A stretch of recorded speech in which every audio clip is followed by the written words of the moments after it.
foremost are our current ACE alums.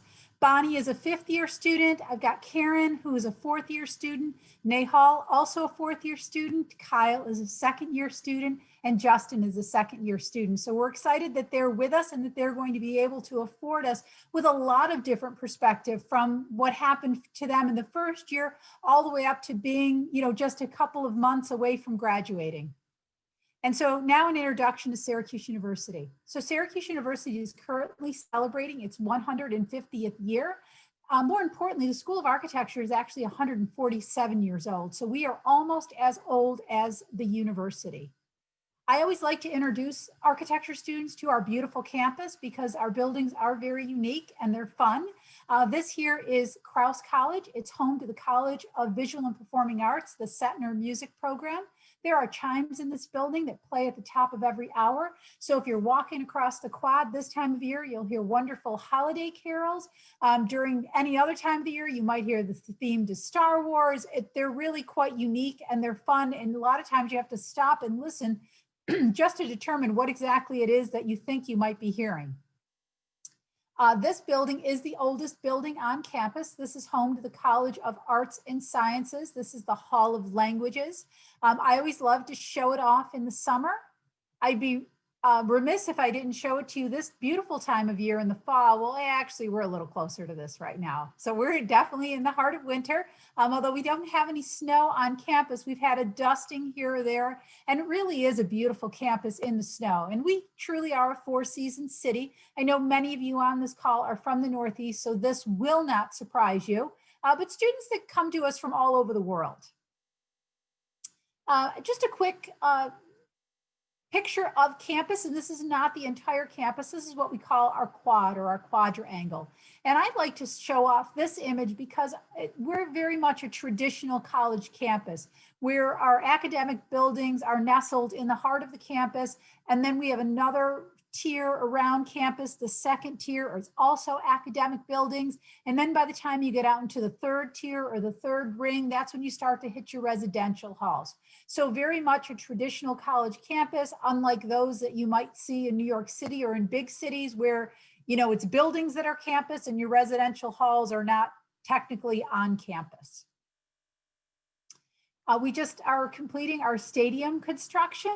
So, for our architecture students, it's always a great opportunity to see buildings go up. The School of Architecture hosts many of the design competitions for these buildings that are being built. But the stadium construction, we hosted our first football game in there. We're hopeful that in the very near future, we'll be back to graduation on campus and fall convocations where we welcome our incoming students. And this is the home of the Syracuse Orange. Speaking of the Syracuse Orange, we have over 15,000 students representing 92 countries. We have 200 majors, 100 minors, 10 schools and colleges at the undergraduate level. We have Division I sports, and then 300 plus clubs and organizations. So there truly is something for everyone. So now that I've introduced you a little bit to Syracuse campus, I'd like to get a little closer to home. This is Slocum Hall, home to the School of Architecture. It's very prestigious on any college campus to have your own school or college, and more importantly, your own building. And our students can talk a little bit more about what it's like to actually work in this building. So I always like to showcase the building empty. And that's just because I want to showcase the working space. So you'll notice there's homosoap board around here, there's benches, so opportunities for everything to happen out in the open. Very little at the School of Architecture happens behind closed doors. And there's a reason for that. There's a lot to be learned from each other, from your upperclassmen. There's lessons to be relearned from the underclassmen as you walk by and you go, oh, I remember that project. And so it affords us a very unique opportunity for students to always be engaged. We talk about engagement and, we talk about our forums. This picture here in the top left corner, our dean actually hosted a dean roundtable with deans from other schools and colleges. And we talked about what does the future of architectural education look like. Here in the top right, we host a Lunar New Year celebration every year. Lower left of student presentation happening. So there's a couple of students presenting their work to their faculty and to the jurors, and then you've got the entire student class standing around and really getting an experience. Here in the lower corner is a exhibition of student work. So it's always an opportunity to celebrate and really see what all is happening. We are nationally ranked and we've been ranked. And I will always say rankings matter and yet they don't matter. And you could say, well, Victoria, you always say that because you're ranked. But what I mean by rankings don't matter, it doesn't exactly matter if you're first, second, or fifth, right? It's just, are you ranked? Because as soon as you find a program that is your best fit, that is your #1 school. And if you look at those of us that sit right now in the top 6, we're all uniquely different. So in our own right, we could all say we're #1, but that's not how rankings go. But for you, as you start to explore schools and colleges, look at the rankings, but don't settle on knowing that I have to go to this school because they're the #1 or they're the #3 school. That's not how you're looking at them. You're looking at what school has the best cultural fit for you. Our grad program is ranked, our Master of Science program is ranked, and of course our wonderful Dean Speaks has been one of the most admired educators for a number of years. Dean Speaks is a theorist. He's been with us since the year 2013. He is an absolutely amazing part of our program.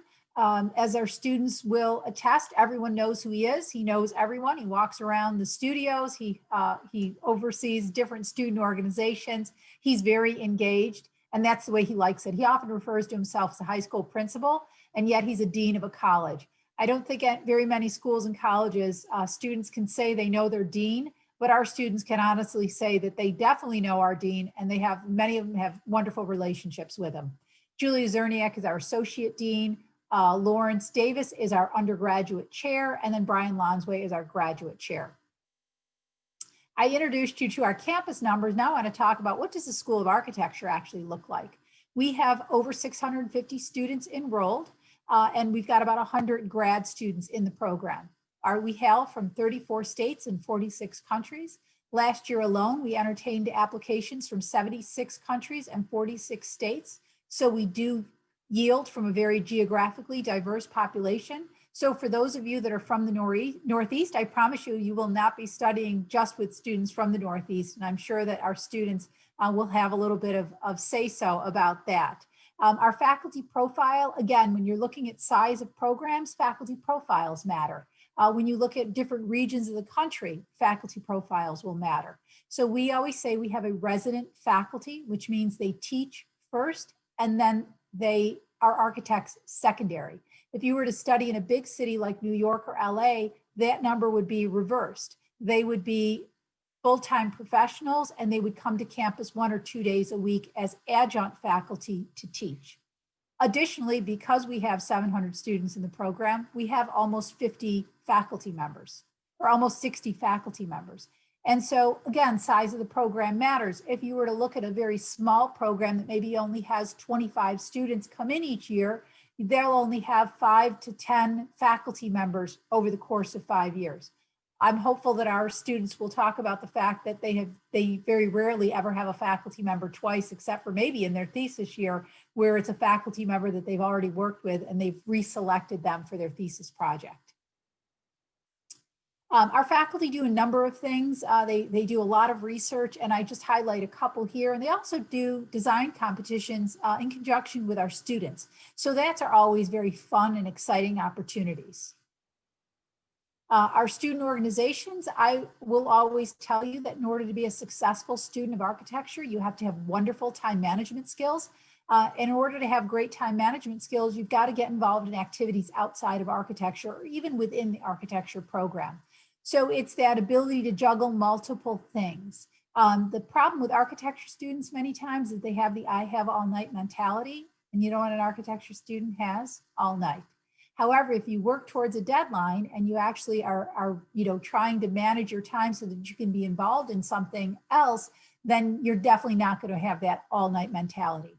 I highlight a couple of our student organizations here. My students that are on here are active participants in many of these programs, and I'll let them talk about them. But we have NOMOS won the National Chapter of the Year. Last year, we entered the design competition for the first time, and we took first place. That was very exciting. We also have a solar decathlon team.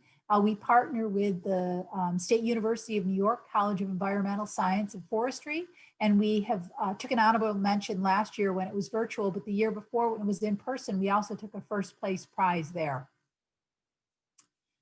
We have a number of measures set up for student success, and all of our alums here have all been active parts of all of these organizations. I smile when I say it because I can't help but look back at their trajectory of what they've done over the course of the last 3, 4, 5 years and not be extremely proud of them. Kyle, who's on the call right now, he oversaw the peer advising team this past fall for the incoming freshmen. So there's, you're literally going from high school into a master's level program. And how do we set you up for success? We mentor and we partner you with current students. And our super upperclassmen, they're always giving back that tribal knowledge. So they host forums for anyone from first through fourth years. And they talk about things like picking professional electives and going out into the job market and the honors program. And I'm leaving for Florence. Do I need to bring a roll of trace paper with me, or can I buy it when I'm there? So there's so much knowledge that they have that we would be foolish not to tap into it and ask them to share their knowledge with our underclassmen. Many of our alums have done a minor in architecture as well. And so here's just a short list of many of the minors that work with our program. But the students are always exploring opportunities to make the most of their education. Many times I'll hear from students, can I double major? I want to assure you that architecture is not a major, it is a discipline. And I'll explain credits and majors in a couple of slides from now. But architecture students don't double major. They are studying architecture and it is a full discipline. It's a professional degree, but they can minor in something outside of architecture. I want to introduce you to a couple of our alums and merely to point out a couple differences. I always tell students this is my favorite slide because it shows the breadth and scope of what you can do with a degree in architecture. So if we look at the first image here, Rick Cook has two skyscrapers on each side of the Empire State Building. But if you look at this one here at 1 Bryant Park, this one has the smallest LEED component of any building built in the United States. And you could say, well, wow, he graduated in 1979. What do we know about LEED way back then? And I will tell you everything and nothing. Everything because architects are stewards of the earth, and nothing because it wasn't a buzzword, right? So I point that out merely to say, don't be, reeled into programs based on buzzwords, but please know that every architecture program has to teach about sustainability. There are 6 components for the AREs, the architecture registration exams that you'll take. And there's only one component that you can take directly upon graduation, and that's the LEED component. NAB Accrediting Foundation believes that every school and college teaches you enough about LEED that you do not need any work experience for that. Then we take a look at the next image, and his classmate, David Rockwell, he won a Tony for his set design in She Loves Me. He's also the architect for the Hard Rock Cafe, so entertainment architecture. And then the very last image, Charles Newman, he's doing sanitation infrastructure in Nairobi, so taking on social equity issues. Pun intended, the sky really is the limit with what you can do with a degree in architecture, but the critical thinking and your ability to problem solve really allows you to do almost anything that you would like. So let's talk about that educational path of an architect. So I always refer to this as the 3 E's: education, experience, and exams. And it's upon successful completion of your exams that you actually purchase your license to practice in a particular state. You'll notice in this slide that education and experience are kind of happening simultaneously. This is really important to note. And then the exams are a standalone. There's currently 3,740 hours that you must complete in order to become or in order to sit for those exams to become a licensed architect. And there's only 2 degrees that lead to licensure. That's the B-Arch, the Bachelor of Architecture, or the M-Arch, the Master of Architecture. A BA or a BS in architecture will not lead you to licensure. So what do I mean by a BA or a BS? Those are usually the paths that students will take in a 4+2 education. So you obtain a BA or a BS here, but you have to go on to a master's program in order to obtain your license. There's 3 steps to become, or 3 different educational paths. I'll always tell you that the 5-year BArch is the most concise way that you can obtain your degree in architecture. And you can look at that and you could say, you know what, Victoria, obviously 5 is much shorter than 6 or 7.5. But when I talk about concise, I'm not talking about years. I'm actually talking about the education that you receive. And so when you look at this 5-year BArch program, 111 credits are within the discipline of architecture. That's why it's a discipline and not a major. When you look at a 4+2 education, any undergraduate degree that is 4 years consists of 120 credits. Of those 120 credits, usually 30 to 36 credits are your core or your discipline. 60 credits are within the humanities, and you take things in sequential order, and your earth sciences, your mathematics, and your social sciences. And then finally, your last 24 to 30 credits are arts and science open electives. So with that degree, you'd have to do another 60 or 70 credit hours here at the master's level. So a total of 6 years, 30 plus 60, 90, 1.5 plus 2 years, to 3.5 years of design. In our program, 111, 5 years of design, right? The only degree that is similar to this would be the 4 plus 3.5. So when you look at a 4-year like this, it's a degree outside of architecture. So you have no undergraduate degree in architecture. Your master's degree would literally take you 3.5 years to complete. And that's because it's 110 credits. In essence, it's this 5-year degree without the liberal arts studies. However, it's a much more expensive way to obtain your degree, and it will take you a lot longer. Obviously, 7.5 years is longer than the 5. So I always tell students at this point, if you think you're interested in architecture, it's easier to start out in the discipline and transfer out if it's something that you do not like, but it's much harder to transfer in, right? And so if you're on the fence, I will always say, start off and leave us versus, coming into it a little later in the game. If you come in as a transfer student, the majority of our students start out in the first year, so they still have to do a full 5 years because of this design sequence. And I'll show you that here in this image. So when we look at the core curriculum that I talked about, it's 156 credits. Only 45 are arts and science and open electives. The remainder of it are all architecture courses. When you look at our program, we are STEM classified. So our students are doing design, they're doing STEM here, and then they're doing liberal arts. So at the end of the day, it truly is a cross-disciplinary degree. Very different than a tech school. A tech school is all STEM. An art institute is all design. We afford students this unique opportunity where they're learning STEM and design. They're doing both technical work and they're doing design work from drawings. And I'll have the students talk to you a little bit about that. As I said, we're STEM classified.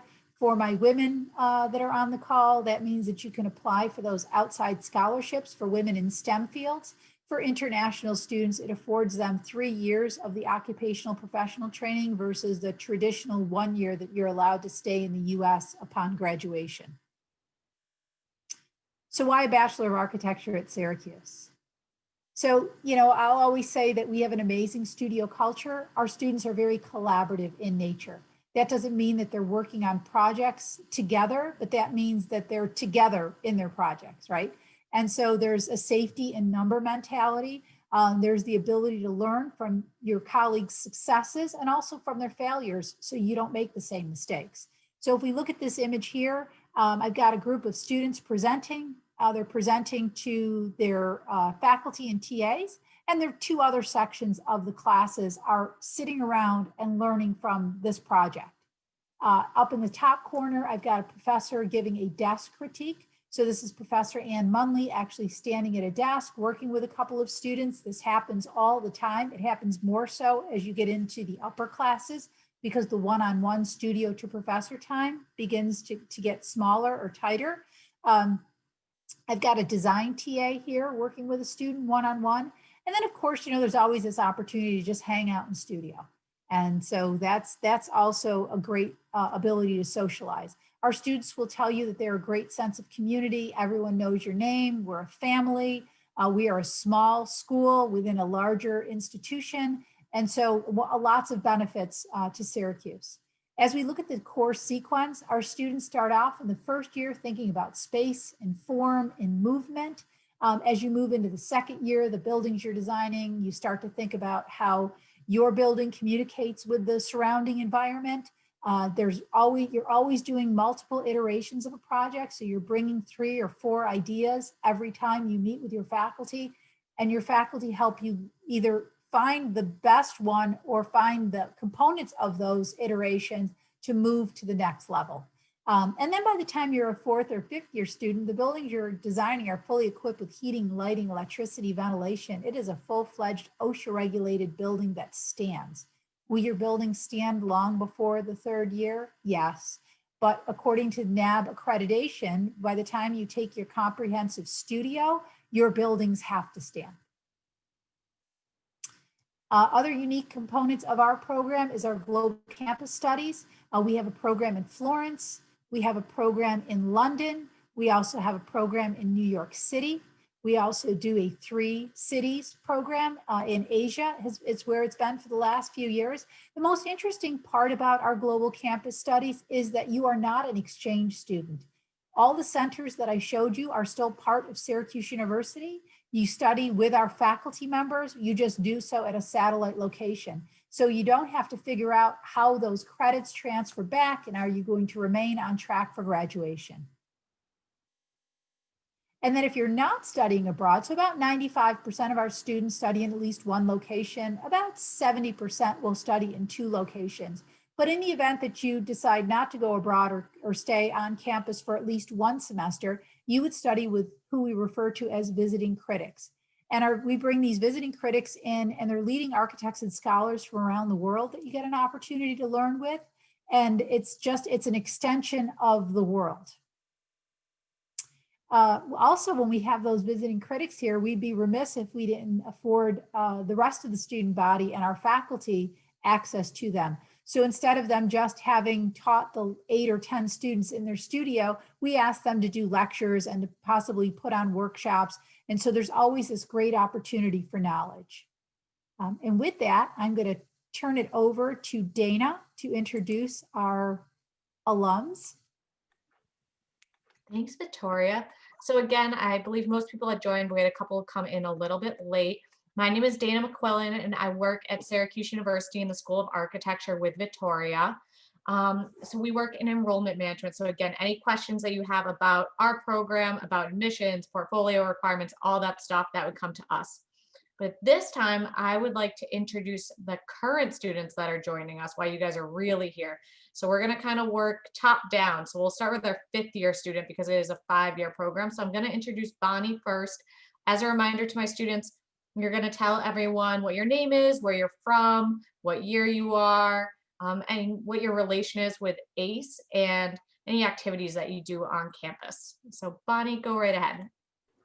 Awesome. Yeah, I'm Bonnie. I'm a 5th year student from New York City, and I did the ACE program at KPF for 3 years in high school, and it was a really great experience. I've kept in touch with KPF, have interned there a few times, and at Syracuse, I've been involved with the like AIAS and I don't even remember, like the peer advising program that Victoria was talking about, and I have a radio show from our school's radio station. Awesome. Thanks, Bonnie. And when everyone's talking, if you have clubs that are acronyms, make sure you tell people what they are. Don't just say like NOMA. No one knows what that is. Okay. Next, we're going to jump over to Karen, who's a 4th year student. Hi, yeah, my name is Karen. I'm a 4th year from Chicago, Illinois. ACE was such an amazing opportunity, but I had to scour the internet for it. I wasn't going to pay $300 something plus for like a school I just couldn't afford to learn about architecture that way. So ACE was an amazing resource. We actually won the 2017 national competition, so that was amazing. And we were flown out to DC, and it was an amazing experience. A lot of my mentors I keep in touch with actually translate over to NOMA, which was the acronym Dana was talking about. the National Organization of Minority Architects. And so that's just a professional org that really uplifts minority architects and has their own network across all cities, but there's also a student associated version in different universities as well. And so I'm currently the community outreach chair for that, as well as starting stuff with that. It's gonna be super exciting later in the year. Outside of campus, I have 2 work studies. I work at as a waitress and at the library as well. I am associated with a multicultural Greek sorority on my campus and a faith group just like on Mondays and on Sundays and Fridays. Awesome. Thank you, Karen. Karen at one point was one of my co-coordinators for peer advising too, along with Kyle, who we'll get to in a minute. Oh yeah. But we're going to jump over to Nahal because she is also a 4th year student. Hi, I'm Nahal. I'm from New York City, and I'm also a 4th year student. I did ACE Mentor for about 3 years as well. I was at Buyer Blinder Bell in Wall Street, and we did a lot of hands-on projects, which was really nice, and it was a really good introduction into the field of architecture. I still keep in contact with a lot of the people that work there, so that's also really good. And I'm also a part of NOMAS, so National Organization for Minority Architects. Awesome. Thanks, Nahal. Next up, we have Kyle, who is a 2nd year student.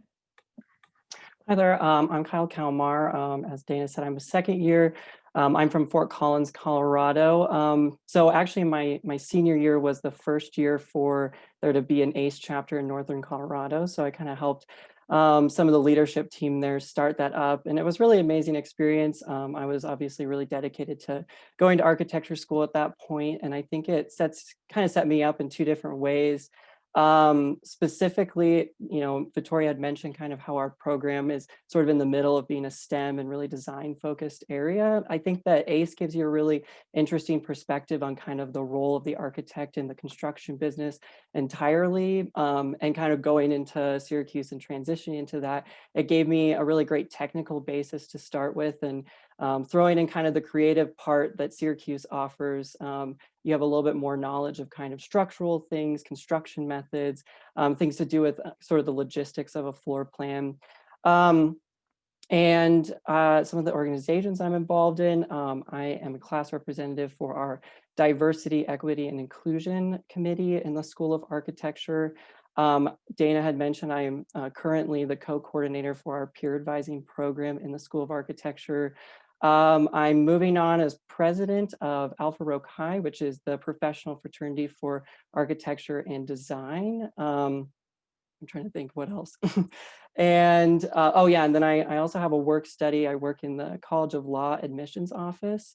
Dana would say I'm probably not the best example because we always recommend that architecture students get out of the building and do some activities outside of it. But I just love our school so much and love architecture so much that I find all my activities within it. Kyle, no one can flaw you for not doing enough. Don't worry about that. Kyle is always doing something and all over the place. So if you were to come, I'm sure you would run into him somewhere. And then last but not least, I want to introduce Justin, who is also a 2nd year, and I believe he won at least one award with ACE at some point. So I'm sure he can tell you about that. Yeah, hi there. My name is Justin. I'm from Seattle, Washington, and I was in the Seattle ACE chapter for all 4 years of high school. And so I really loved it. It was a great experience. It was a great way for me to figure out what architecture was well before looking into apply to universities. And as you said, Dana, ACE was incredibly helpful in getting me to Syracuse. I was awarded 2 different scholarships from ACE for going to Syracuse and for college. And so it was really great. I loved ACE specifically in that for our chapter and for a lot of the chapters, it's very interdisciplinary. And so I got to work even when I was contained within this little group of architecture of ACE, I got to work with the construction students, I got to work with the structural students. So it was a really great precursor to this sense of interdisciplinary nature that Syracuse has as well. And so I really appreciated that. Awesome. Thank you, Justin. So we do again have a wide variety of students here, different years, different interests, and different locations that they're from. So we really appreciate them being here tonight. they're all wrapping up finals and all of that stuff. Bonnie actually had her final thesis prep reviews just earlier today. So thank them for all of their time here. I believe at this point in time, we're going to head to breakout rooms just because there's so many people in this discussion. It'll be a lot easier to have small discussions with each of the current students. And they're all obviously great representatives. So Victoria, I think you have the ability to send them into those breakout rooms. Yeah, so what I was going to do is I was going to create 5 breakout rooms, and Bonnie, Karen, Nehal, Kyle, and Justin, in the order that you just went, I would like you to pick 1 through 5.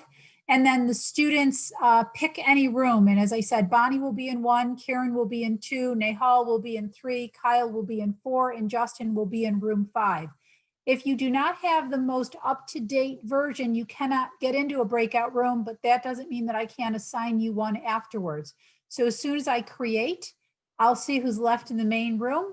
Dana and I and Lauren and Katie will also stay in the main room. And then if you have questions for us, that's where we'll be. And then I'll probably pull the room back probably around 10 after 7. Giving you guys an adequate amount of time to ask questions. And if you want to bop around into different rooms, you're welcome to do that as well. So here we go. Hello. I feel like such a voyeur here. It's funny. I'm from Indianapolis and I'm an ACE co-leader for one of our high schools in Indy. So this is my 2nd year, but I saw the links that our ACE board had sent out. So I just wanted to check out what you guys were talking about. And I think you're doing a great job. Fabulous. Thank you. Thank you. It's always important that the mentors know what we're doing. So thank you for joining. And not knowing who anyone is, I just assigned rooms. I'm glad you came back to the main with us. And I think I jumped over to one of them just to hear what the students were talking about, but yeah. I had trouble trying to figure out how to get back. I had to hit leave, which I was like, I don't want to leave just yet, but it gave me the option to leave the breakout room and go back to the regular meeting. Right. Yeah, that's probably what I should have said, that the students could leave. Jolie, I don't know if you're having a problem getting into the room. If you want to mic in and tell me, I can help you. Same thing with you, Veronica and Olya. Sorry if I've butchered your names. I apologize. But if you want to mic in or type in, that would be great. So Jason, is there anything that we can answer for you from a mentor perspective? Not really. It's been tough. It's been a tough year with doing everything via Zoom because we're still stuck on, quarantine and all that mess. So yeah.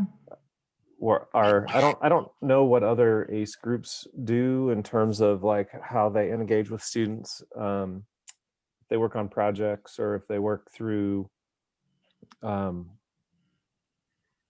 don't know, different types of charrettes and stuff. I'm an architect. So last year we did a project at IUPUI's campus, which is downtown Indy. There was a site and they kind of had a program for it. And it reminded me of going back to school kind of. This year, we haven't really had the opportunity to do that because trying to get the kids to engage at home to do anything productive it's hard enough to get them on a Zoom call, let alone getting them to do any extra work outside of school. So. Right. Yeah. We are looking to establish or reestablish a Syracuse chapter here in Central New York. Apparently one existed a long time ago. But we've recently met with the leaders from the greater Rochester area.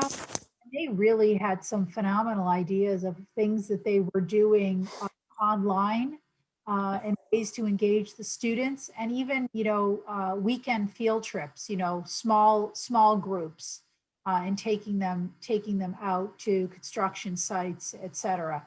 So I found that to be extremely exciting, and I said, "Gee, I want to come. Invite me. I'd love to walk around and learn about some of the stuff you guys are doing." So, it might be a good opportunity for you to talk to Lauren, or Katie, or Lori, and ask, if chapters could meet other chapters and during this pandemic and talk through ideas, because I think, anytime you can utilize each other, that's why we spoke to Rochester, because we want to know, like, how does their chapter work, and how hard is it to get a chapter established? Yeah, so in Indy, there's, I don't know, 9 townships, and maybe there's only 7 townships. It doesn't really matter. We're in Decatur Township, and I actually live nearby, but my kids go to Perry Township. And I wanted, even after last year, I was like, I would love to have this program at my high school, because that's where I went to high school as well. And knowing that my kids are going to be there for the next 4 years, I'm like, man, how cool would it be to have this program right at my school? And I just was looking to try to establish another ACE. I don't know if you'd call it a chapter or just another ACE group at a school. And that was a difficult enough challenge, let alone trying to establish a complete program, in a new city or something like that. So Right. it's kind of a slow, I think it's kind of a slow process, because there's a lot of stuff that's already established that I'm still trying to learn, even as far as like what kind of scholarships that they offer and how the program is or is not integrated into colleges. So this is an interesting presentation, because I'm kind of curious about how Syracuse has engaged with the local ACE chapters, and if there's an active role there to play for the university, because I don't remember anything. I went to Ball State University in Muncie, Indiana, and I don't remember anything like this in my high school, around my high school, or even really at college at that point in time. But it was 20 years ago, so it's been a while. Yeah. And I think, that's why we'd love to be a part of whatever chapter is established, because we want the opportunity to invite the students to campus to really showcase, what the student work looks like, the student organizations, because it's very different than ACE, where they're learning a little bit about construction, they're learning a little bit about engineering, they're learning a little bit about architecture. And it's great because the students will have a trajectory in which to determine what seems to be the best fit for them. But do they really still understand what's going to happen if they choose architecture, right? And so that's where we thought that this partnership here might, be useful. And we've invited the Rochester ACE to come to campus and, bring their students, and, we'd show them around, and we'd let them into our fab labs, and, just really, showcase what any big university is going to be able to offer. So that's the benefit of it for us. We've always had great students, because I go and I recruit in New York City, and the greater New York chapter is huge. And so every time I'm in New York, if I meet 40 students, 15 of them are from ACE. They're part of an ACE program, and one of their mentors is an SU alum, which is how they heard about my being there. So it's always, that because of the Northeast, that has its benefits, but what about the rest of the world, and how do we engage students to really understand the educational path?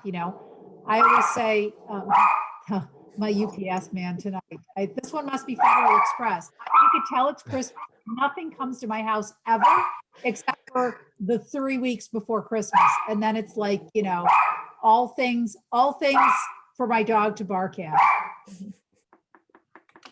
So Jason, what have you guys been doing during the pandemic? Have you been able to do anything really, or for ACE? Not really. We got started really late.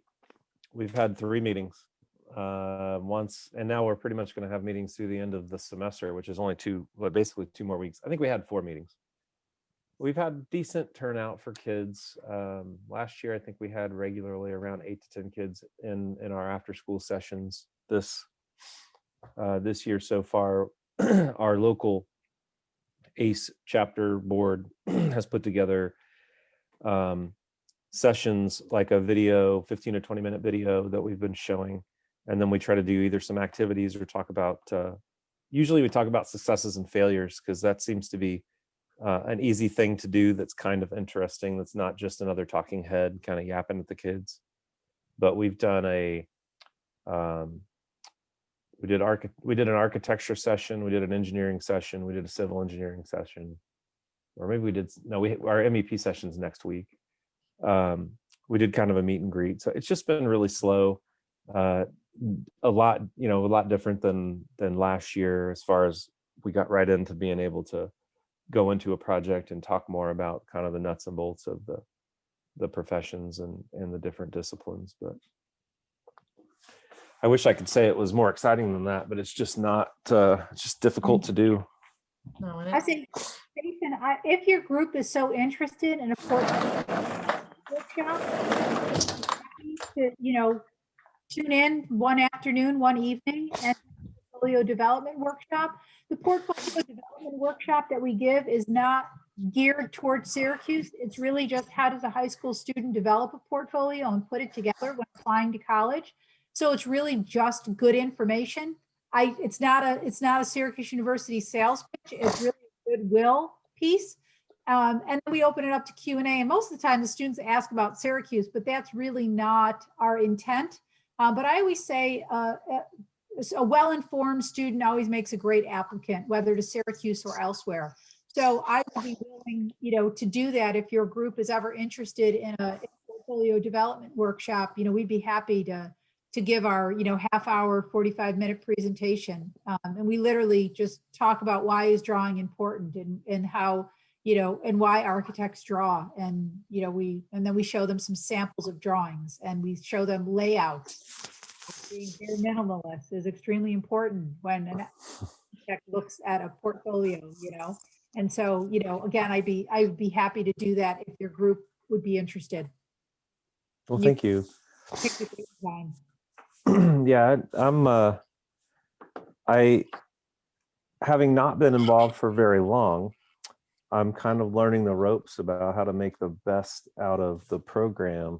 And I love spending my time there, but especially nowadays with, you do a Zoom presentation, there's no reason why you can't open that up to a ton more people than just those in the room. So that's what's really neat about it.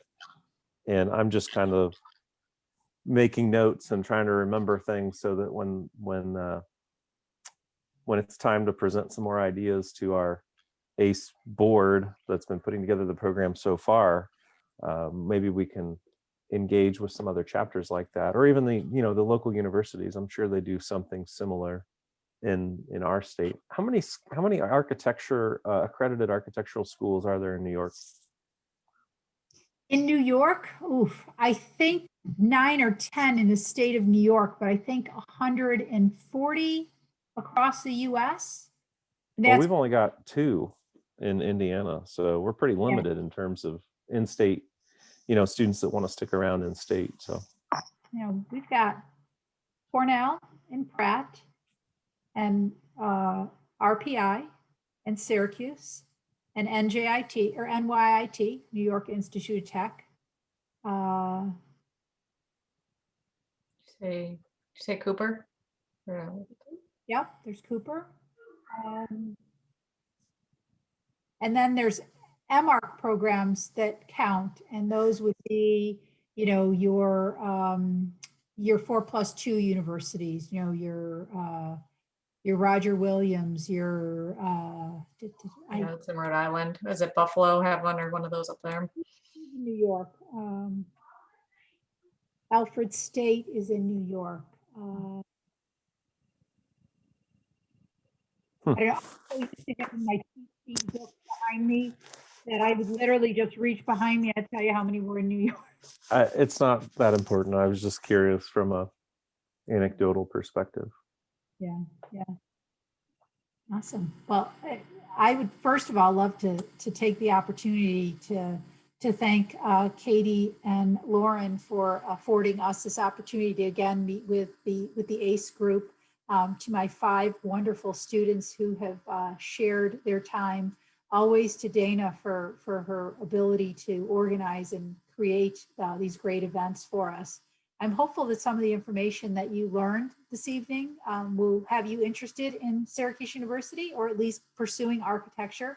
I'm going to pop up our general email address here in the chat. If you ever have any questions, you can go on to our admissions website or directly to the School of Architecture in the admissions website, and you'll see both Dana and my contact information there.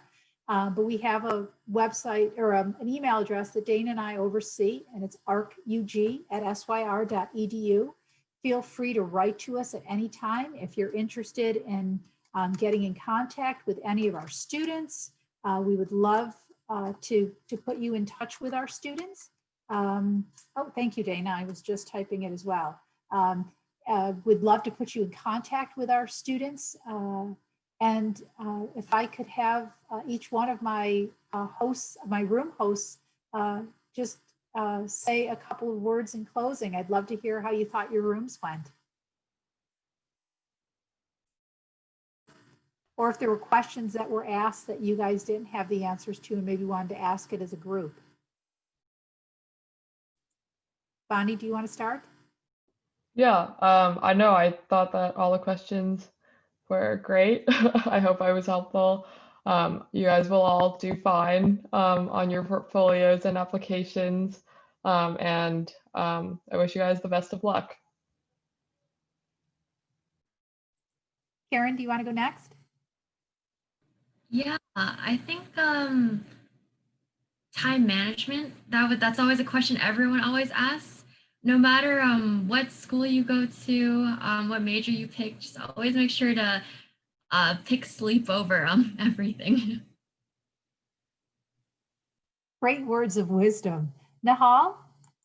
I mean, yeah, like going off of Karen, just like focus on what you really want to do and like go forward with it. Like don't be scared or like don't have like anxiety over it. Just like do it. So yeah, good luck, you guys. Thank you. Kyle? Yeah, I thought it was a great conversation. One thing that was a little kind of uniquely brought up is we were talking about how versatile an architecture degree can be. So I was talking a little bit about that. Maybe if you're really interested in architecture, but you don't necessarily know if you want to be an architect, it's still a great thing to try out because we have people like Vittoria had shown that do all kinds of different things in all sort of related design fields. But thank you, everyone. Thank you. And Justin? Yeah, I thought my room was great. Really great questions. The time management came up too. It always comes up. So I think, yeah, there's nothing else much that I can say other than good luck. It was really great talking with you guys, and I'm really glad that we got a chance to answer your questions and show you what Syracuse architecture is like. Thank you. If you're thinking about applying for this fall, I still have appointments available for in-person interviews. I promise you they're not scary. You have to have your application and your portfolio submitted via Slide Room.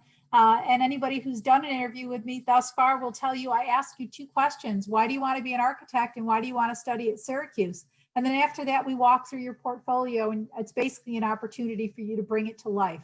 I'm not there to critique your work. I'm there merely to see an opportunity for possibilities. You know, how teachable are you and what is your potential? And so I promise you that you don't have to be a virtuoso artist. You just have to basically have a good conversation with me. And so if Syracuse is someplace you're looking at, I would highly recommend doing it in person either this year or next year, in future years, whenever it is your turn. Make sure that you're looking and you're getting a chance to meet the colleges that are your top choice in person if they have that available. Katie, and do you have any closing remarks?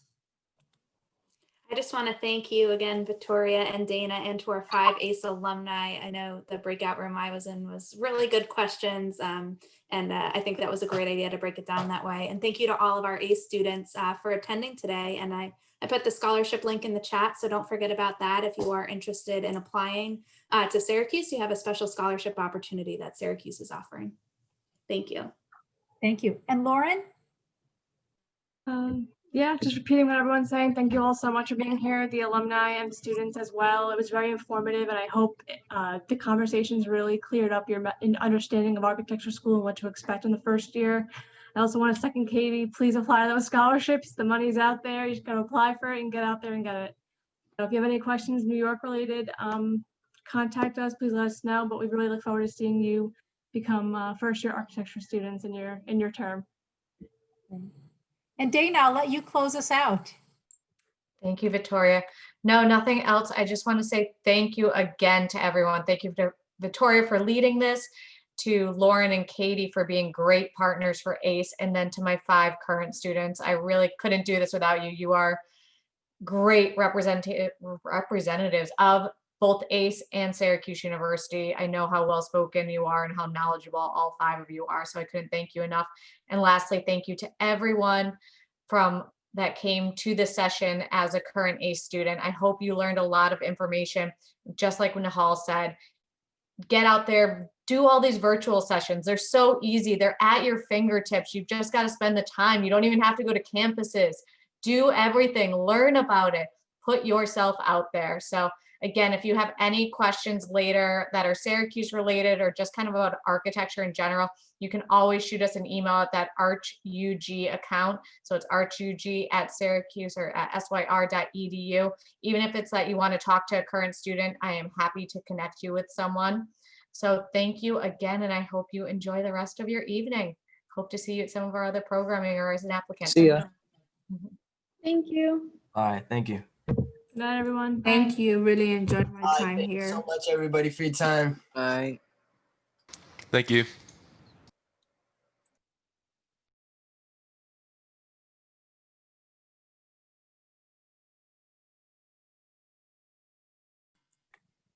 Thank you. Thank you, Justin. Thank you, Nahal. It makes my heart so full. So thank you. I'm going to close the meeting. Dana, thank you for your evening. I know that you should be with little Maddie, but sounds like everyone had a really great time. So yeah, good. Thank you. None of these things are possible without you.